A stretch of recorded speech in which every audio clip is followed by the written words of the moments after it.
অভ্যুত্থান পরবর্তী সময়ে আপনাদের জায়গা থেকে আমি একটু উত্তর চাই। এখন কি চাঁদাবাজি হচ্ছে কিনা, সিন্ডিকেট চলছে কিনা, ক্ষমতার অপব্যবহার হচ্ছে কিনা, ক্যাম্পাসগুলোতে শিক্ষার্থীদের রক্ত ঝরানো হচ্ছে কিনা, এইগুলো কি আমরা চাই? এগুলো কি জুলাইয়ের স্পিরিটের সাথে প্রাসঙ্গিক?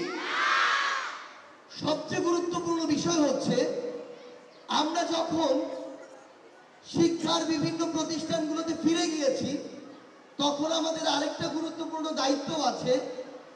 আমাদের একজন শিক্ষার্থী হিসেবে পড়াশোনা করা যেমন সবচেয়ে গুরুত্বপূর্ণ দায়িত্ব, তেমনি দেশের একজন নাগরিক হিসেবে জীবন রক্ত এসবের পরোয়া না করে জুলাইয়ের অভ্যুত্থানে আমরা যেভাবে নেমেছিলাম, ঠিক একইভাবে এখন যারা এই অপকর্মগুলো করছে তাদের বিরুদ্ধে প্রকাশ্যে হোক, সোশ্যাল মিডিয়া হোক, অন্য যে কোনো প্ল্যাটফর্মে হোক, আমাদের আবারও বুক চিতিয়ে এই অন্যায়গুলোর প্রতিবাদ করা উচিত। একটা জিনিস মনে রাখবেন, আপনারা সবচেয়ে শক্তিশালী। আপনাদের কাছে আপনাদের পরিবার দুর্বল, এই রাষ্ট্র দুর্বল।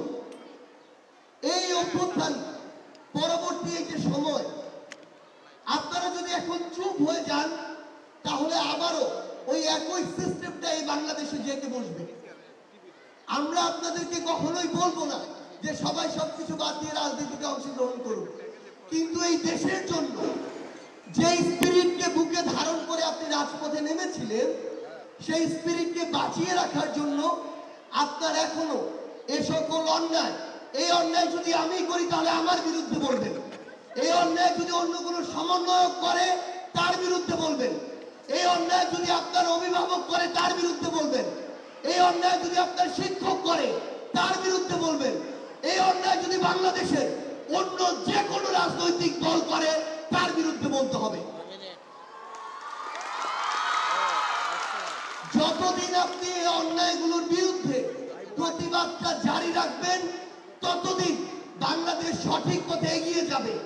যেদিন আপনি চুপ হয়ে যাবেন সেদিন তারা আপনার মাথায় ডেকে বসবে।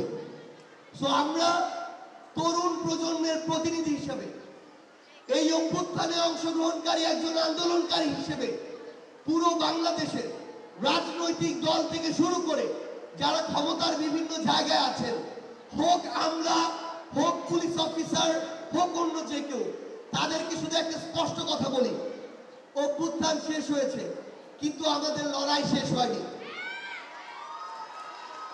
অভ্যুত্থান পরবর্তী সময়ে যে কেউ যে কোনো জায়গায় যে কোনো চেয়ারে বসে যদি বিন্দুমাত্র চিন্তা করেন যে আবার এই দেশটাকে গলা চেপে ধরার স্পর্ধা দেখাবেন, তাহলে যেই হাত দিয়ে আপনি গলা চেপে ধরতে চাইবেন ওই হাত আমরা তরুণ প্রজন্ম ঐক্যবদ্ধভাবে ভেঙে ফেলবো।